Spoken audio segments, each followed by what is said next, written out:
If you thought the LG Optimus G Pro and Samsung Galaxy Note 2 were huge, you are going to want to sit down, my friend, because I've got a phone in my hands that makes those look small. I'm Aaron Baker from PhoneDog.com. This is the Samsung Galaxy Mega with a 6.3-inch display. Let's take a look in the full unboxing. If you love those big phones, Samsung is pushing the boundaries yet again with the Samsung Galaxy Mega. Now, this thing's not available in the United States just yet, but this one's a Latin America version, but you can pick it up through online specialty retailers, and they'll either give you some sort of UK version or EU version or LAT version, which is what this is. Speaking of, want to thank Negri Electronics for giving us this device or hooking us up with a review unit. Negri Electronics are great to work with. I'm so appreciative of our partnership, and they have the Galaxy Megas in stock. So if you want to get one, go to negrielectronics.com. But this is the Samsung Galaxy Mega taking the Note 2 and making it look like a tiny little smartphone, because this has a 6.3-inch display. Now, my Spanish is a little bit rough, but Samsung Galaxy Mega, si inteligente vive o la grande. I believe roughly translated that means I don't always like big phones.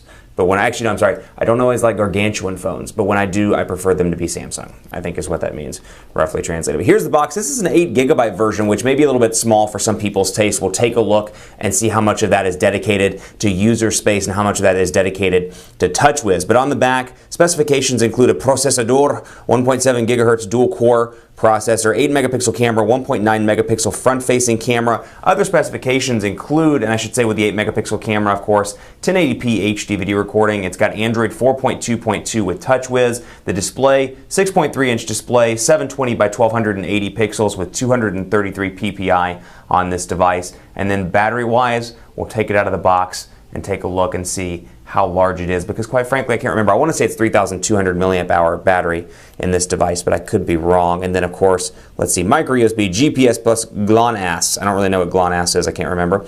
Edge, GPRS, and then over here, tenga espacio suficiente para todo lo que necesite, which roughly translated means I like big phones and I cannot lie. You other brothers can't deny. And when the Samsung Galaxy Mega walks in with an itty bitty waist and round curves in your face, you get very excited, is what that means. Roughly translated. See, my Spanish isn't as bad as I thought it was. Samsung Galaxy Mega on the side. Let's open the sucker up. I have my handy dandy unboxing knife, and let's get to the meat of it and see, boom, what comes in the box. While I'm unboxing this, special thanks to our partners at Best Buy Mobile as well, because they don't give us unlocked devices, but they give us carrier devices for use in our One Paul Bandit giveaway game at instantwin.phonedog.com.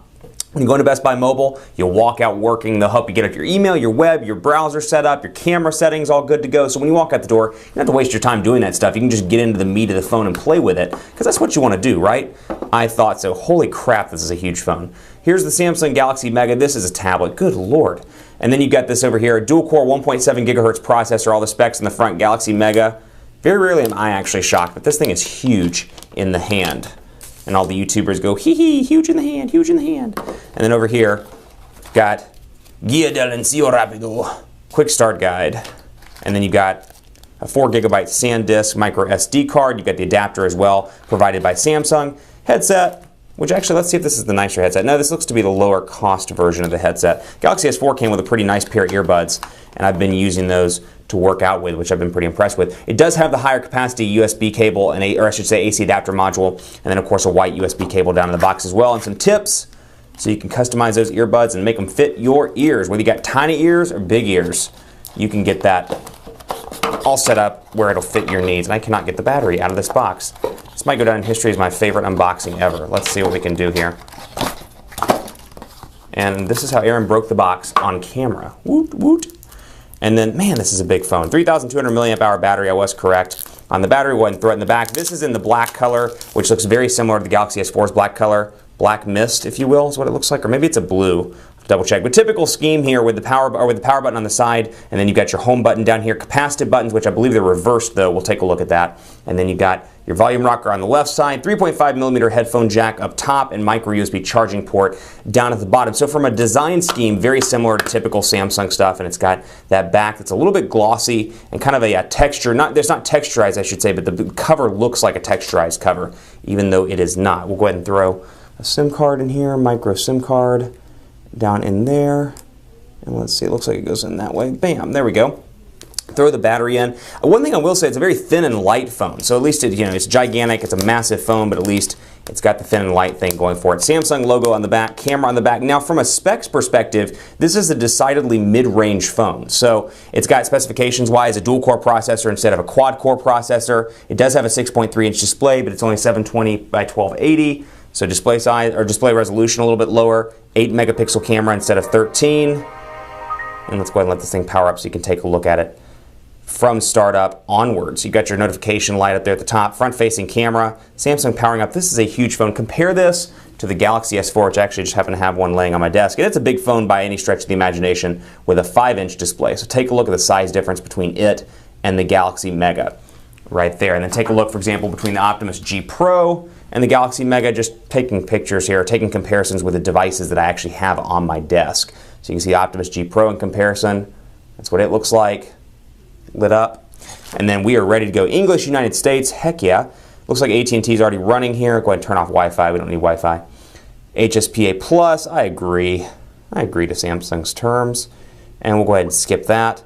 And you can see over here, I guess the buttons that we see in press images are a little bit wrong because you've got your menu button down here, you've got your back button. They're in the typical configuration. I originally thought that the back button was on this side of the menu button. I thought they pulled an LG and flipped them around, but they did not.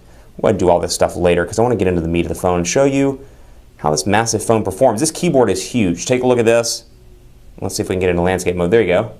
Port to landscape, a little bit of a lag there, just a tiny bit of a lag. Now granted, we're still in the setup process, so take that with a grain of salt, but this is a huge phone. 6.3-inch display here. This is right up here with a 7-inch display that we see on tablets. So it's a big phone. I can't wrap my hands around it. That's as far as I can get. I have pretty long, kind of skinny fingers, and that's as far as I can get around this phone. So keep that in mind. If you like big phones, but you don't want them to be too big, this may be pushing it for a lot of people, but still, hey, it's a market segment that Samsung hadn't reached up until this point. So got S-Beam, AirView, Smart State, Easy Mode, Adapt Display. We'll take a look. Galaxy Mega, and it is a Mega device. That is for sure. Faux show.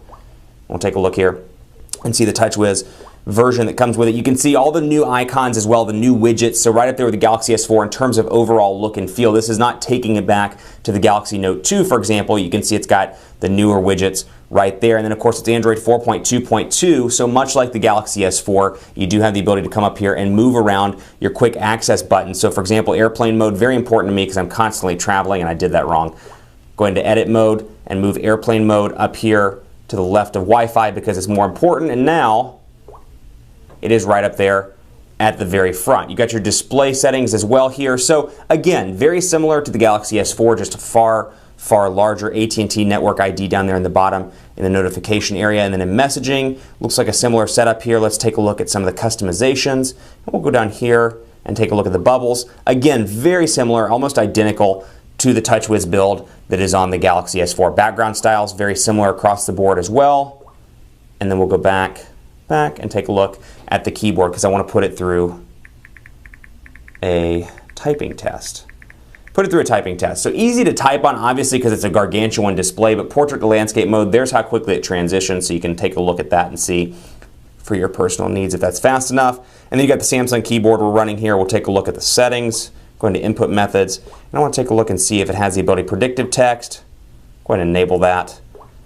And then I'm going to do auto replacement. So on the international versions, it does have auto replacement in most of the keyboards. So for predictive text, my issue that I struggle with predictive text is now I can say, hey, and for example, let's say I say H-E-T, it'll autocorrect to her, but as you can see, oftentimes, if you're a fast typer, it doesn't keep up. I've seen this with the international Galaxy S4 as well. It does not keep up with the overall typing. Overall though, apps, widgets, very similar to what we've seen on previous devices. Let's load up a quick web browser sample, phonedog.com. And there's phonedog.com all loaded up with HSPA Plus connectivity that at least fluctuates between HSPA and HSPA Plus on AT&T. I did not have to do any APN changes or anything, at least on the Latin America version. It came out of the box just like this. Last but not least, let's see how much space is available. Now there's a 4GB micro SD card that comes out of the box, but I want to see just right out of the box on the internal storage what we've got available here. Total space, 4.78 gigabytes. So out of the 8 gigabytes, about half of that is available for your pictures, your applications, and more, though you do have that micro SD card slot. Keep it locked on PhoneDog.com for continuing coverage of the Samsung Galaxy Mega. I'm on Twitter at PhoneDog_Aaron, and I would love to hear any questions, comments, thoughts you have about this device, any comparisons you would like to see right there. Twitter, Facebook, Facebook.com/HiAaronBaker, Google+, G+.to/PhoneDog. Hit me up at any of those social networking mediums, and I would love to opportunity respond to you. Thanks for watching. Keep it locked on the site for continuing coverage of Samsung's huge smartphone, the Galaxy Mega. I'll see you next time.